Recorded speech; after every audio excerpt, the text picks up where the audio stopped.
ଆରେ ନାନୀ ଆପଣ ଆସନ୍ତୁ। ହେଲା ହେଲା, ସେ ସବୁର କିଛି ଦରକାର ନାହିଁ।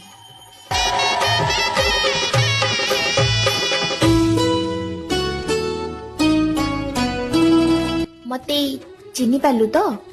ସମ୍ପର୍କରେ ମୁଁ ତୋର ବଡ ଯା ହେବି। ଆକ୍ଚୁଆଲି ତୋ ମ୍ୟାରେଜ ଟାଇମରେ ମୋ ହଜବେଣ୍ଡଙ୍କର ଗୋଟେ ଅଫିସ କାମରେ ଆମେ 2 ଜଣ ବାହାରେ ଥିଲୁ, ସେଥିପାଇଁ ତୋ ମ୍ୟାରେଜ ଆଟେଣ୍ଡ କରିପାରିଲୁନି।